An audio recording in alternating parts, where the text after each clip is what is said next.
नमस्कार दोस्तों, medicine reviews में आपका स्वागत है। पेश करो डाबर हनीटा सायरप का रिव्यू। डाबर हनीटा सायरप बहुत फेमस कफ सायरप है। ये आयुर्वेदिक कफ सायरप है। ये फेमस है अपने गुणों के कारण। ये non alcoholic, non drowsy, non addictive, fast cough reliever और आयुर्वेदिक है। दोस्तों, ये 100 ml की ग्लास बोतल में आता है। फुटने की रिस्क है, संभल के हैंडल करें। दोस्तों, ये बहुत ही आकर्षक और कलरफुल कार्टून में आता है।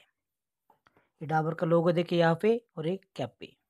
ये इंडिकेट करेगा कि आपने ओरिजिनल डाबर हनी टच सायरप खरीदा है। ये बहुत सस्ता है, इसकी कीमत है सिर्फ 76 रुपीज़।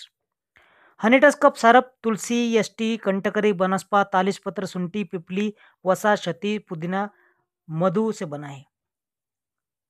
हनी कफ और गले में खराश से राहत देता है। तुलसी बेस्ट एंटीटसिव है। मुलेठी गले की खराश से आराम देता है। शुंठी कफ होने नहीं देता। बनस्पा कफ को बाहर निकालता है। ये बेस्ट एक्सपेक्टोरेंट है। इसकी मात्रा है बच्चों में 1 चम्मच 3 बार, बड़ों में 2 चम्मच 3 बार।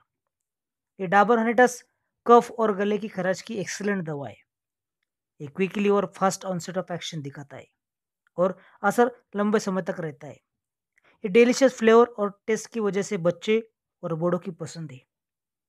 यह हर तरह की कफ की इलाज करता है। ये ओटीसी मिलता है सभी मेडिकल स्टोर्स में और ऑनलाइन भी। अगर आपको वीडियो पसंद है तो लाइक करें, चैनल को सब्सक्राइब करें। धन्यवाद।